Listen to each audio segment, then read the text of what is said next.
What you are lacking is that actual happiness has nothing to do with something outside. Certain outside things can make you satisfied, but the hassle is that nothing outside is sustainable. Your views will fade, your relationships will come and move, and so will your successes. So basing your happiness on outside instances is precarious as it received final. Wouldn't you want to know a way to be happy in spite of anything outside?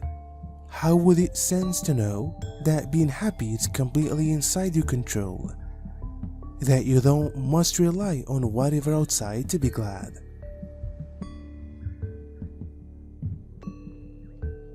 Does this sound like freedom to you? Nicely, it is.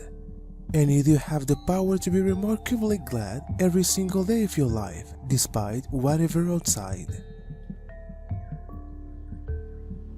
Study ways to like your life, and to have more love and acceptance for yourself. All of it comes down to love.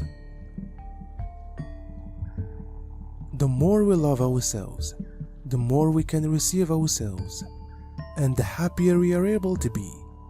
The more we like ourselves, the more we are able to love others. The path of a spiritual warrior also consists of lots of spiritual recovery finished, as properly for yourself and others. Essentially, you may be called to heal yourself and others not directly through your movements, so that you and the human beings on your life attain the highest stage of spiritual consciousness feasible. Raising your spiritual cognizance and your level of attention show up when you are worried in approaches of restoration, or when life places you in all kinds of hard situations, in which you are referred to as to find the solution or the way out.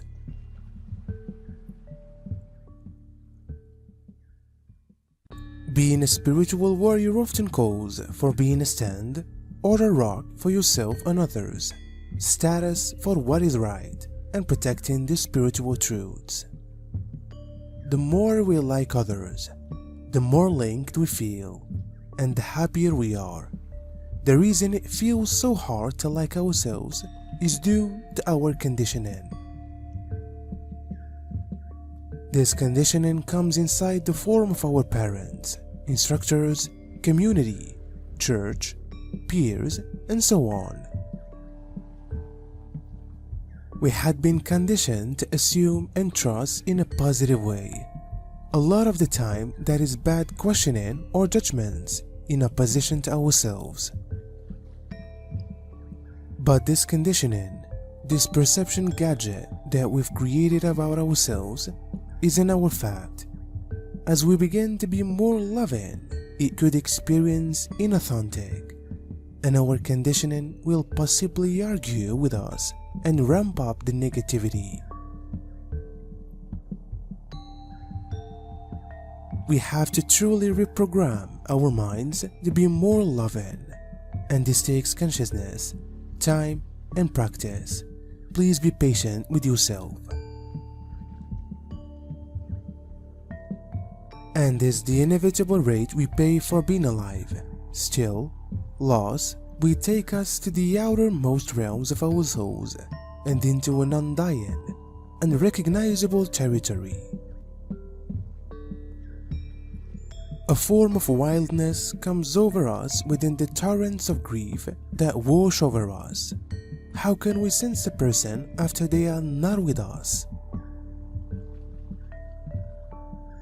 We nevertheless convey them within the wave of our being. We feel the roots ourselves even though the person is no longer with us. On this way, love hasn't despaired. It has just converted into new, unexplored dimensions.